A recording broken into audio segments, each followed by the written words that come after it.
Hey, thanks for watching this video. There's no update on my Tetris high score. It's still 314,000, so if you can beat that, go ahead and beat it.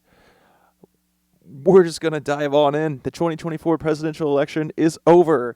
Harris proved to be the worst possible candidate for the Democrats that they could have ever possibly chosen. She ran a terrible campaign, and I was saying it was like Hillary Clinton in 2016, but quite frankly, Harris somehow did worse than Clinton in 2016. Harris still, projecting because Nevada and Arizona haven't been called yet, but it appears that Donald Trump won every single major swing state.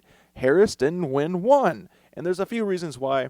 This video is probably going to be shorter than the other ones because, as you can tell, I have a little bit more energy, probably going to burn out sooner, but we'll see.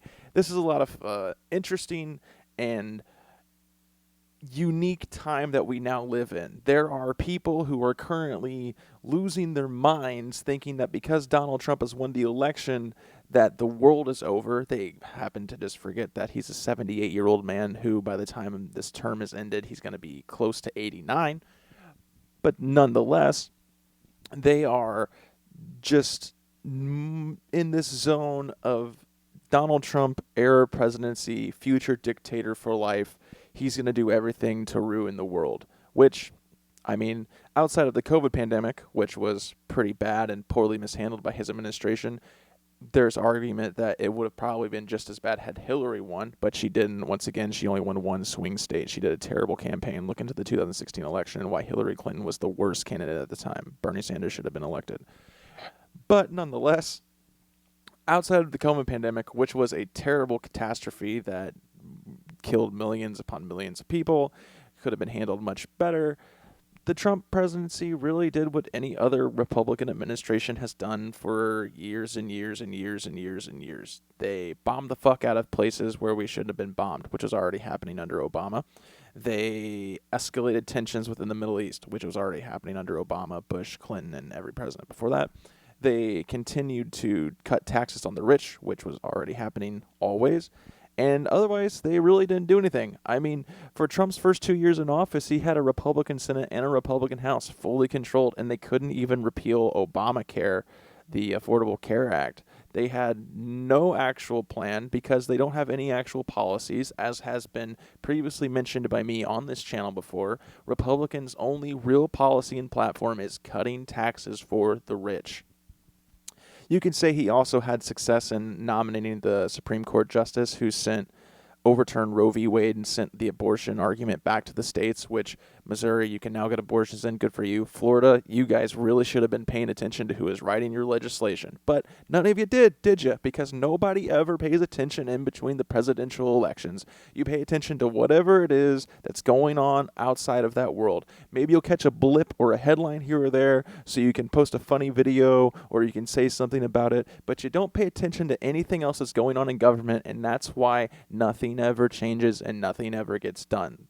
It's Hume's paradox. Look into it. You have all the power, you're just not using it. The Harris campaign, that was a total catastrophe from start to finish. I don't know who on earth thought Kamala Harris was going to have any chance at winning the presidential election. I said at the end of the last video that it looks like the media and the elites are throwing their weight behind her, but I was wrong. My gut told me Donald Trump. I probably should have said that if I was a betting man, but I'm not. I don't really care. You can say all sorts of things about the Harris campaign. The one you can really certainly say is that she was a terrible presidential candidate who should have never gotten to that level. She was essentially the very definition of grandfathered in. She never won a true term in office outside of being the prosecutor and attorney general for California. She was chosen for vice president strictly because Joe Biden made a promise of choosing a woman of color to be the vice president.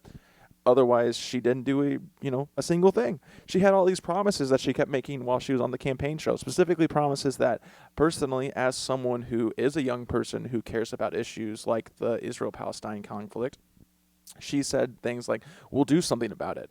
Well, here's the problem. She is the second most powerful person in the entire world. Why are things not being done about it now? Why is quote-unquote inflation still so bad if you can do something about it? You have the ear of the president. He is your cohort. You talk to him, I would hope, every single day. Why aren't you doing more for it right now? All of her promises were empty. None of it made anybody think that if she was going to be elected, there was going to be a substantial change. She offered no hope. She offered nothing substantial. And if you look at her and the Biden administration, this was proven time and time again by voters. You look at her campaign, you can see just a history of just bogusness. I mean, if you look into the Dearborn, Michigan, and the state of Michigan in general, their advertisements on TV, there was ads being ran for Harris saying things about how terrible what was happening in the Gaza Strip was, which is true. It's really terrible. Made a video on that. It's the first one. Go watch it.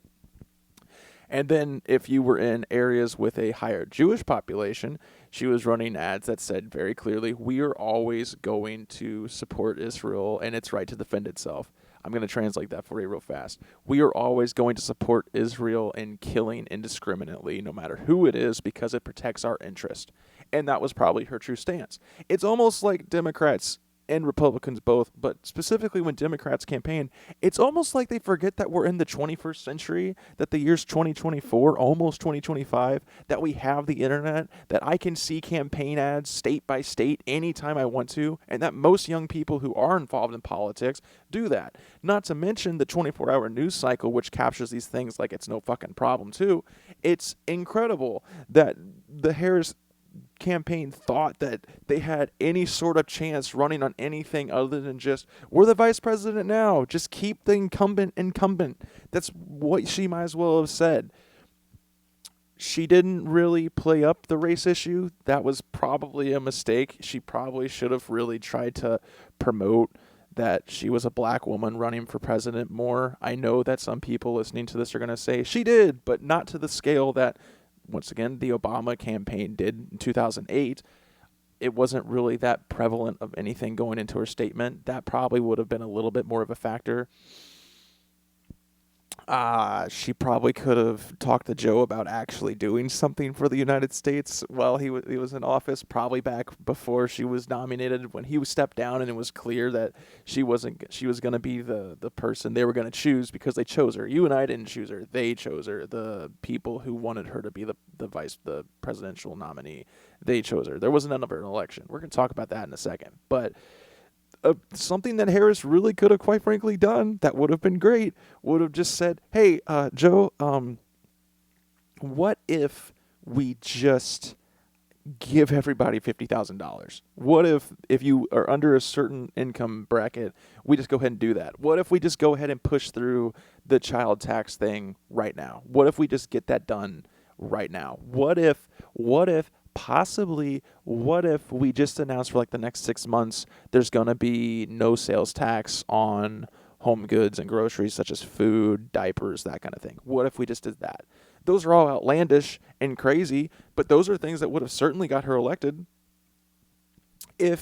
No joke, if a peace deal or a ceasefire was struck between Israel and Palestine, it probably would have been total garbage.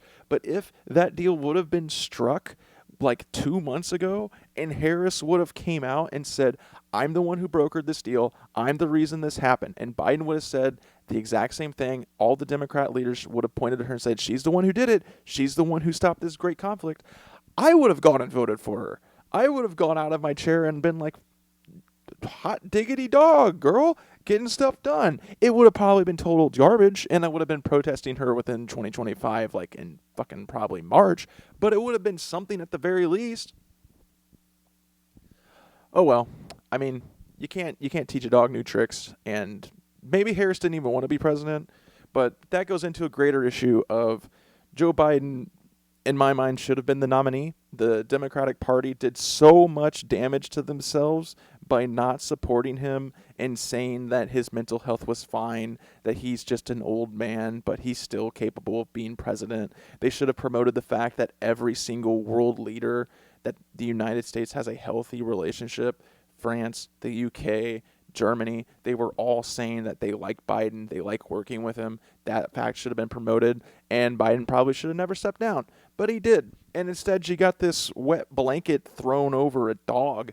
That was the Harris campaign. That meant literally nothing. Speaking of which, we should probably talk about how Harris was not elected as the Democrat nominee by the American people.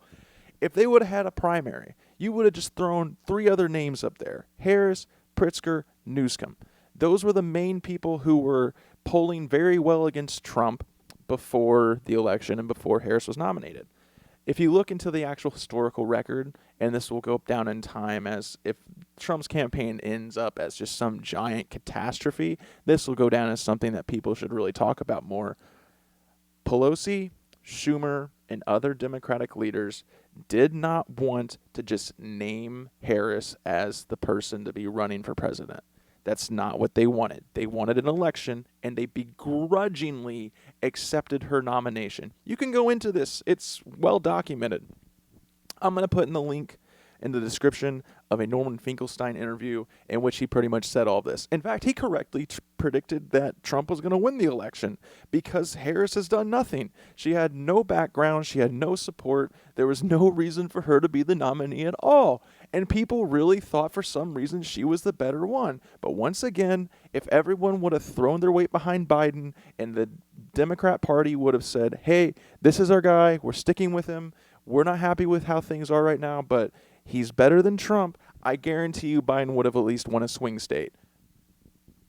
But hey, you can say whatever you want. You can argue which way or the other about that. It doesn't matter because Harris still lost. Just like in 2016, I can proudly say that Bernie Sanders would have beat Donald Trump in 2016. You want to know why I can say that? Because I know for a fact Hillary Clinton lost.